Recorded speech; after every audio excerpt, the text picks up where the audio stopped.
This episode is sponsored by Omega Bright Wellness. Get a free bottle of Omega Bright CBD Full Spectrum Soft Gels with free shipping when you buy one bottle of their 7010 MD Omega 3.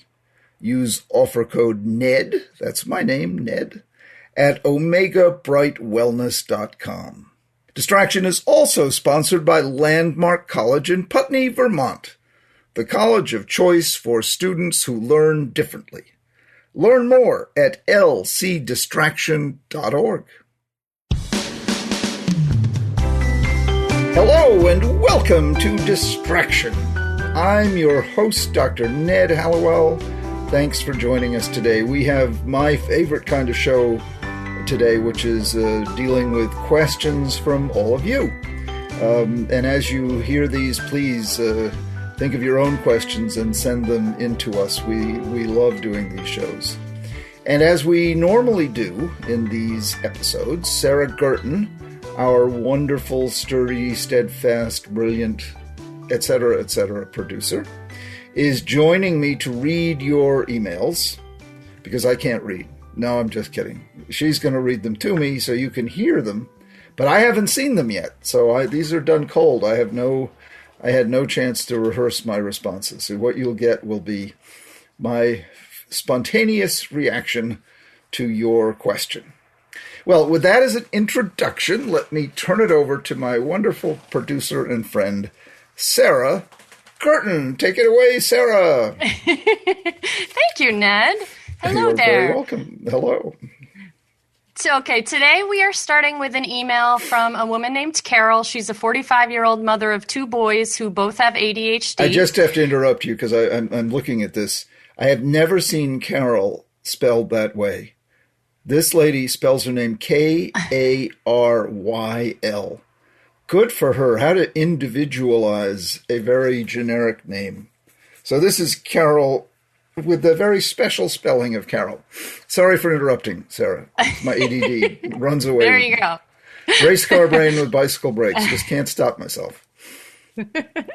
Well, this question, not surprisingly, Carol discovered that she had ADHD after her sons were diagnosed. Mm-hmm. So her question today is about her own ADHD. All right. And it's about books, so you're going to love this. All right. She says, I read for about 30 to 45 minutes to wind down in the evening with a mystery or with your book, Ned, which was the first one I hungrily devoured after the initial diagnosis. Yeah, nice. I have been able to zip through, but there are about 8 different books on my shelf I am reading but have not finished. I don't so much hold off on these books as a form of procrastination, although they do help me get sleepy enough to sleep every night. I see these books as golden opportunities for learning, so I want to savor each piece and put it into practice before moving on to the next nugget. I would not like to just gloss through the info just to get it done, like some of the mundane tasks of my life, such as payroll and preparing tax stocks for the CPA. The problem I see, though, is that sometimes I take such a long break that most of what was already learned, I am not always able to connect with the new information. To give you an example, she said she's currently reading Stephen Covey's 7 Habits of Highly Effective People. I am on page 150 out of 330 pages. I bought the book 20 years ago. That is an extreme example, but I'm wondering if I should give myself a kind of deadline for a book. If I'm not done with it, shall I just put it on the back burner, maybe shelf, and pick it up again? With strong coffee, colorful lists, and an agenda book, I am able to complete most of my other daily tasks with no problems. I would like to get your opinion on whether my evening reading routine needs tweaking. Shall I only have 1 or 2 books on the shelf, or is it okay to be reading 8 books at once?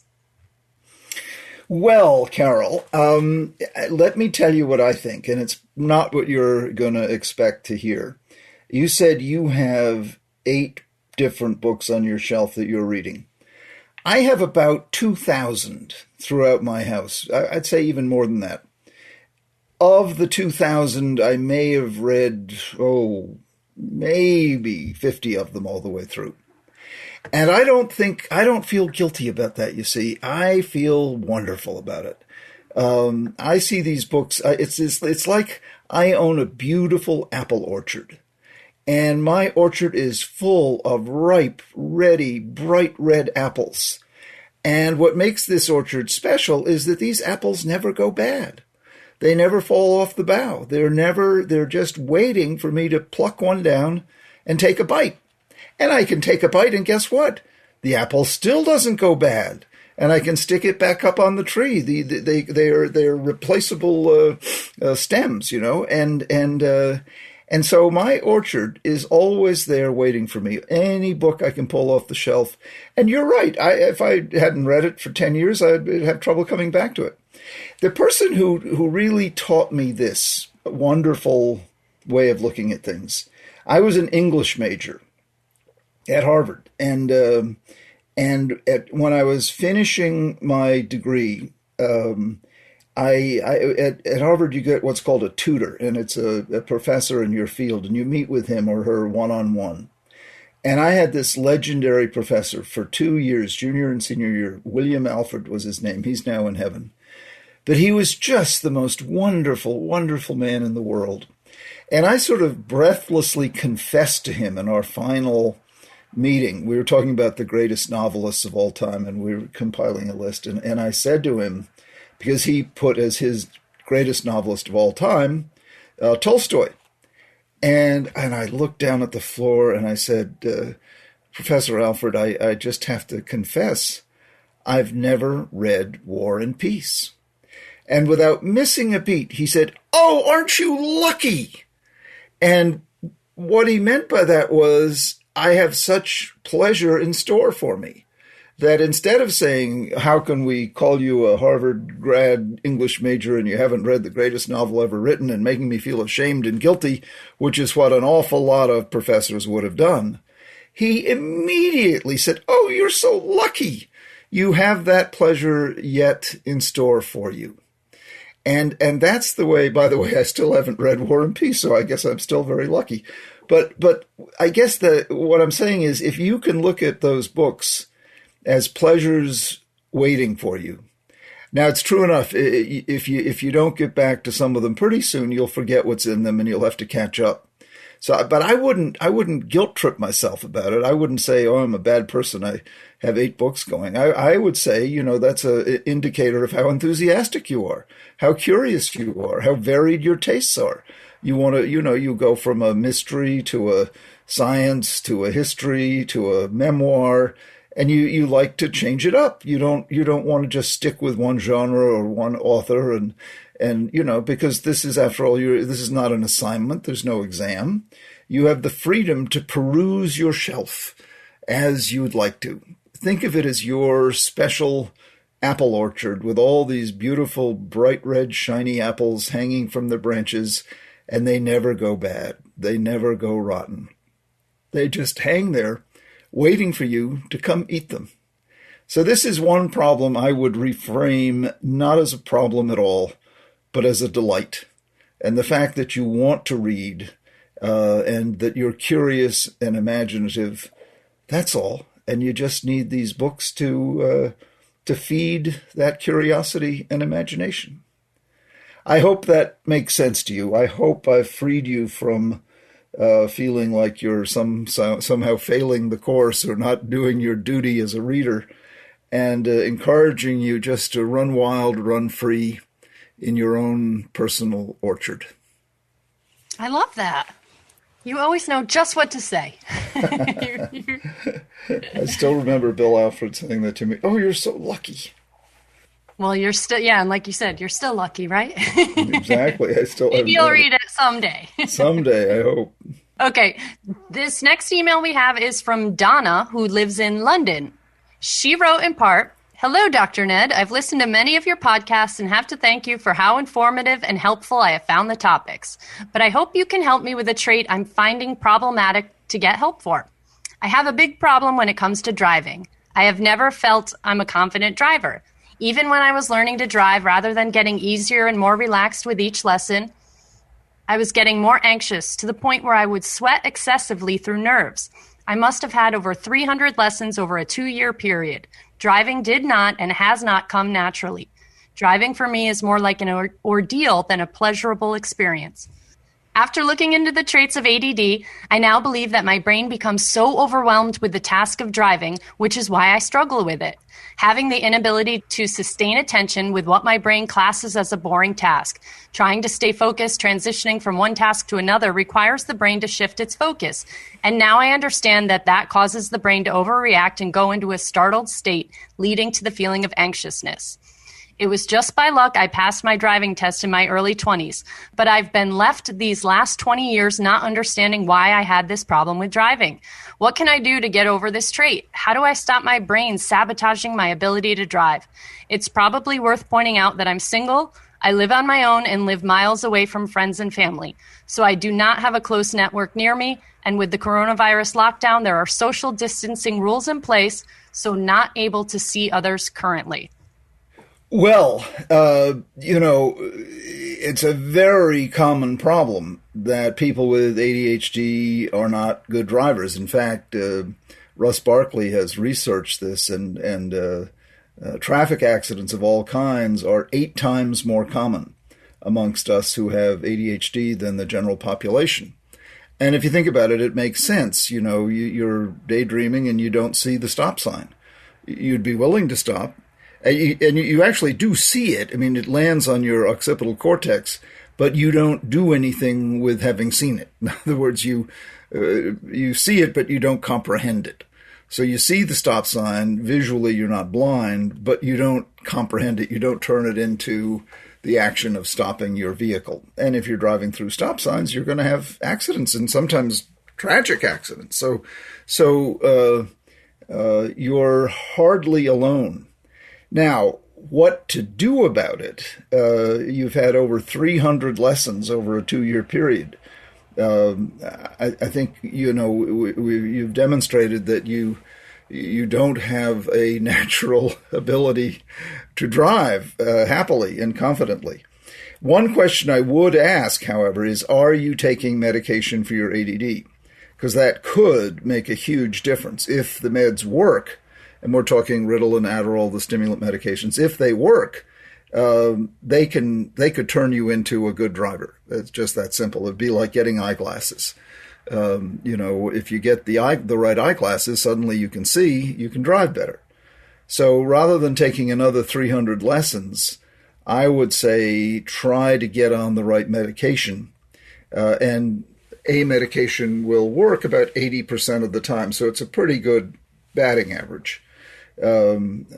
Otherwise, you really are endangering yourself and others by driving. I hate to put it that way, but it's true. If you can't drive, if you're so anxious that you're driving along a nervous wreck, you're better off not to drive. To take public transportation or Uber or Lyft or have a friend or what have you.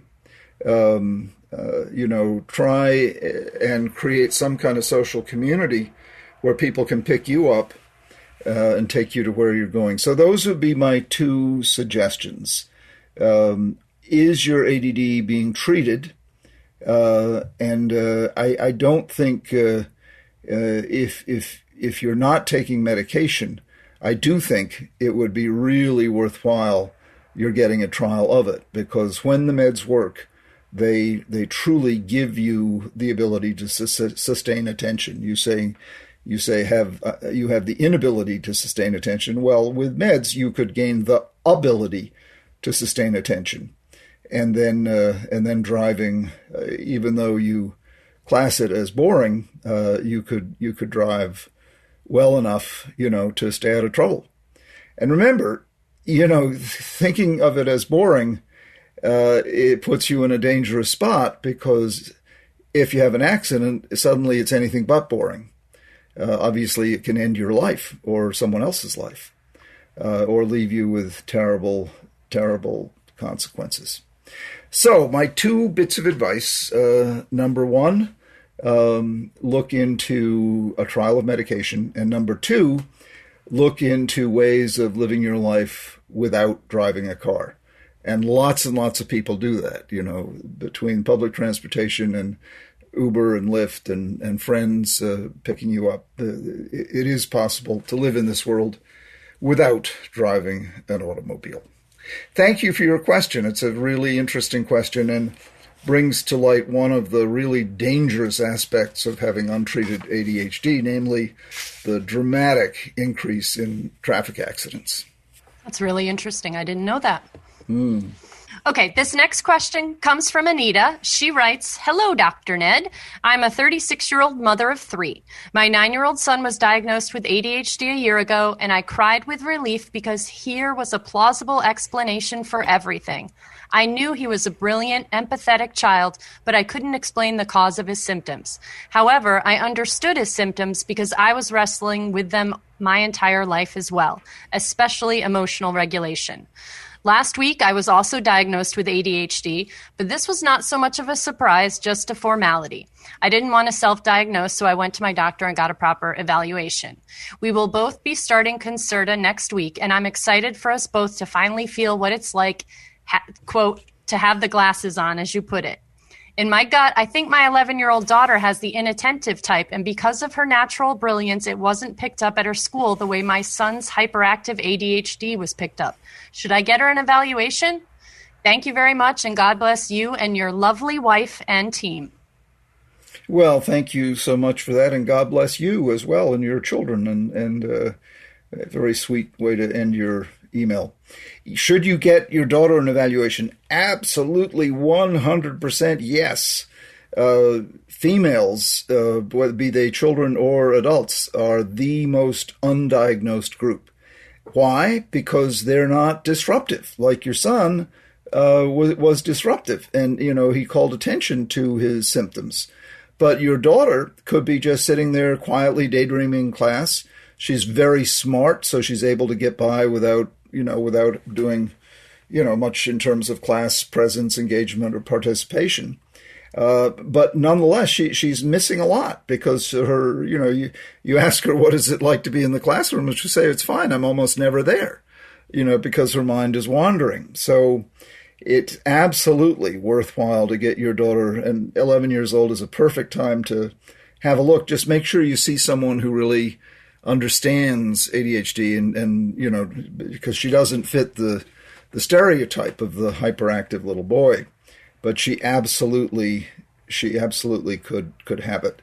And I look forward to you also getting the trial of medication because it could absolutely change your life. I mean, that's the beauty of getting treated for this condition. You can really get a whole new lease on life.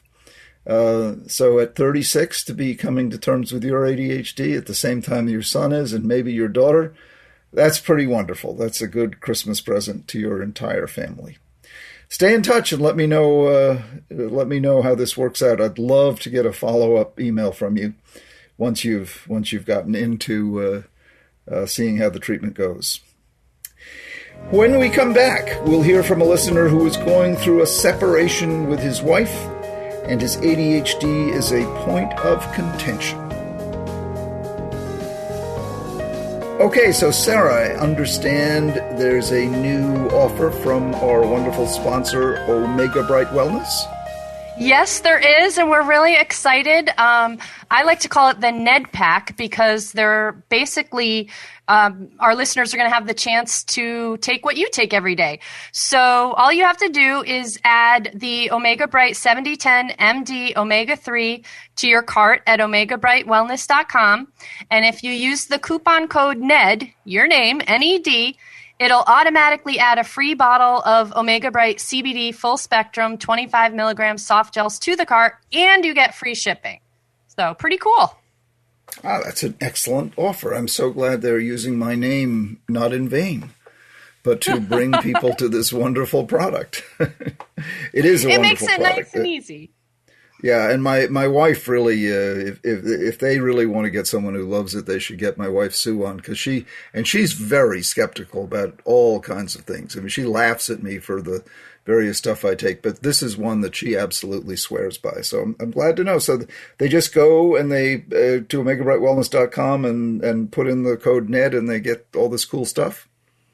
Yep, they just have to add the Omega Bright 7010 MD Omega 3 to their cart, and then with the promo code, they'll automatically get the free CBD full spectrum 25 milligram soft gels. They'll get free shipping. And I should note that this is limited to the first 250 distraction listeners. So people kind of got to move on it if they're interested. Okay, and the offer code is NED. That's right, NED. Very good. Okay, thank you, Sarah. Thank you.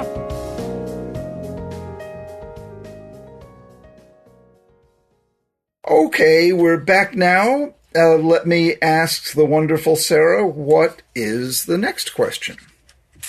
This next one is from a listener named Miles, who is going through a separation with his wife, and he is struggling. Miles actually recorded his question for you.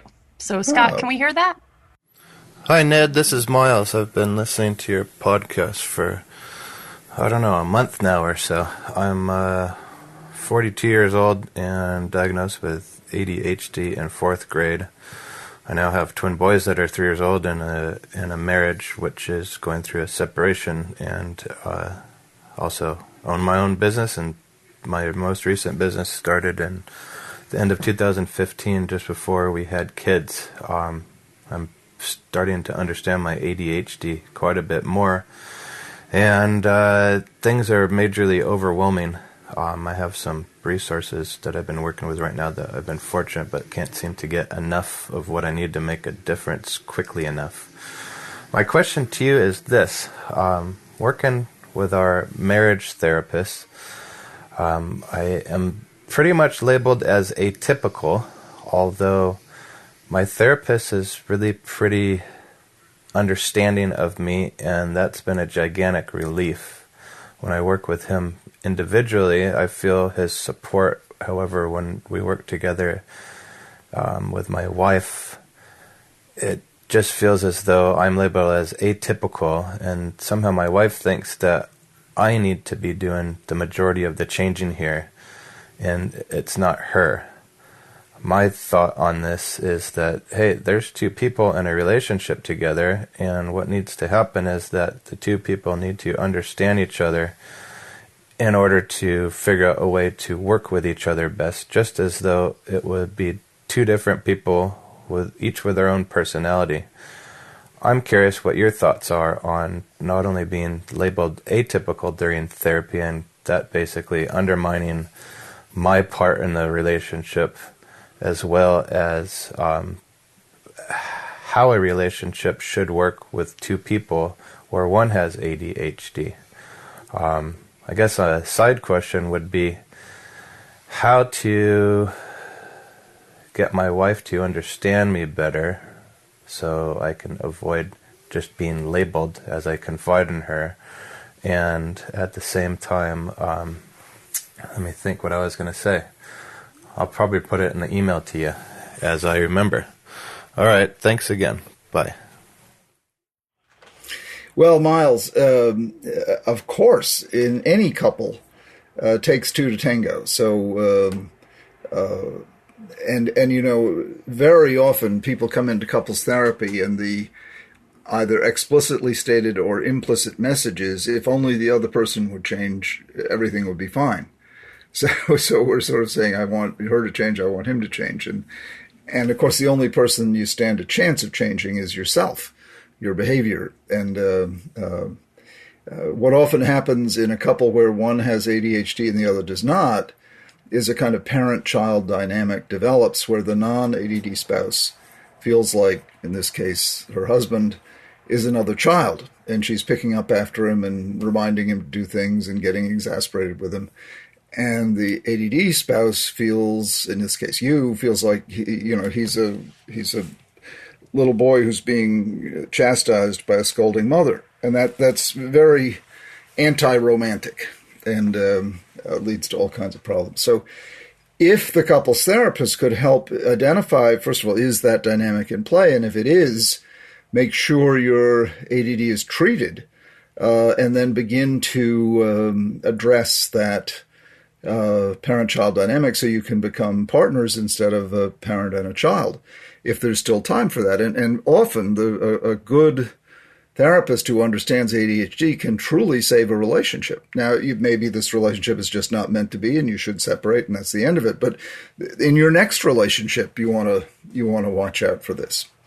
As for his calling you atypical, I have no idea what that means. As far as I'm concerned, we're all atypical. I mean, what does he say to his other patients? Well, you're typical? I mean, I don't know. I don't know what that means. I think we all have our funny parts, and we all have, we all have parts that we share with others as well. So I think the label atypical is pretty unhelpful, and maybe his shorthand for saying there are parts of you that he can't make sense of, and I would say there are parts of everyone that we can't make sense of. So I would suggest that you pursue trying to sort out the parent-child dynamic, if that does exist. Pursue getting your ADHD treated you want to get the most mileage you can out of medication, because that's the easiest intervention we've got.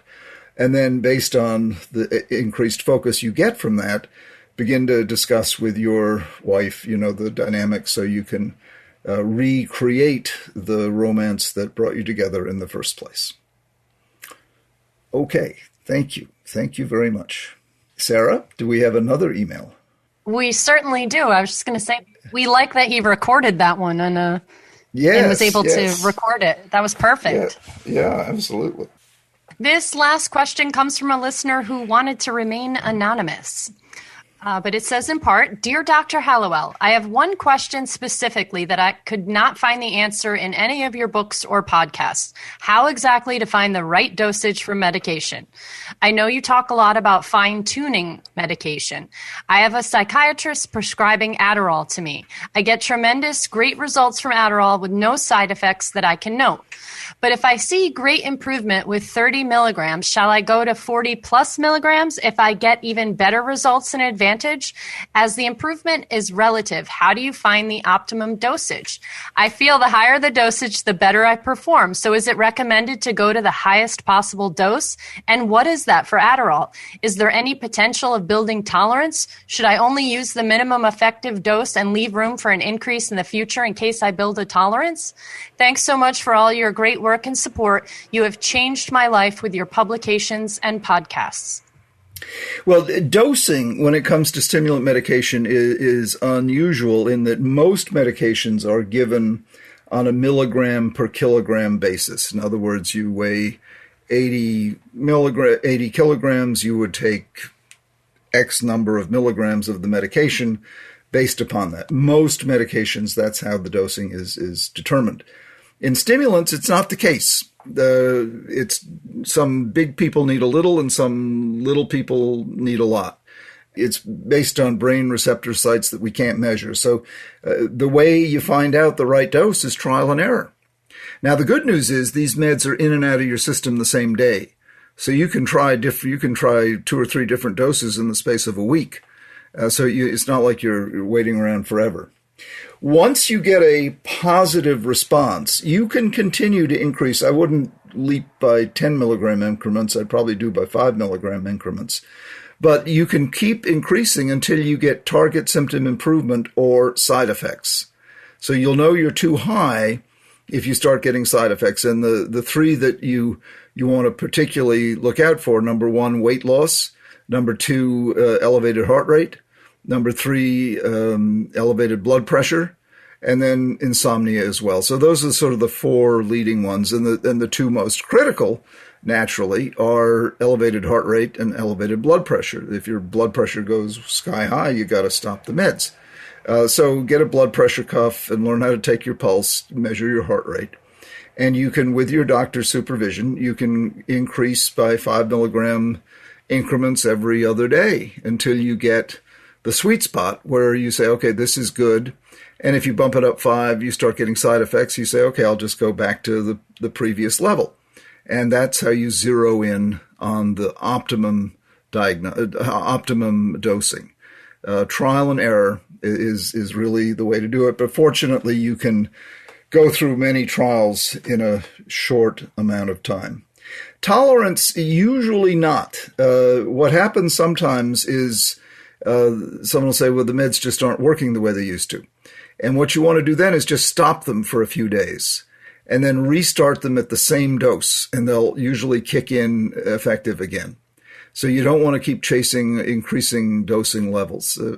It's not necessary, and it's a bad idea because you're going into higher and higher doses. So usually once you get the right dose, you stick with that and stay there for years and years and years. I have patients who've been on the same dose of Vyvanse for 10 years. So you don't need to be increasing it, and you don't need to save room for going up in case you get tolerance.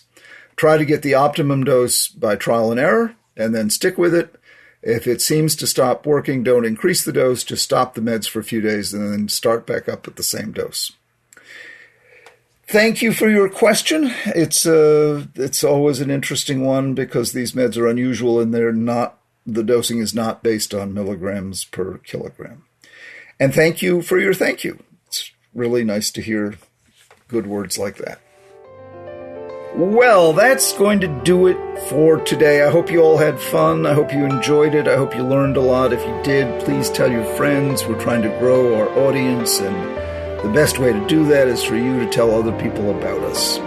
Thank you for all of you who reached out, and please, if any of you feel moved to write a question, write it, email it, record it, whatever. We will almost definitely be airing your question, and I'll get a chance to take a stab at providing my best answer that I can come up with. If you have a question or comment you'd like us to include in a future episode, write it or record it and send it to, here you come, connect@distractionpodcast.com. Send it to connect, the word connect, @distractionpodcast.com. Remember, please, to follow Distraction on social media and subscribe to the podcast wherever you listen so you'll never miss an episode. I'm now also on TikTok, if you can believe that. I'm loving TikTok. It's perfect format. 60-second bits about different parts of ADHD. So you can find me there too. My username is @Dr. Hallowell. I'm Dr. Ned Hallowell. Thank you so much for joining us today. I love this audience. I just appreciate lending me your ears, as it were. Distraction is created by Sounds Great Media. Our recording engineer and editor is the amazingly talented Scott Persson. And our producer is the also amazingly talented Sarah Guertin. Thank you all, and see you next time.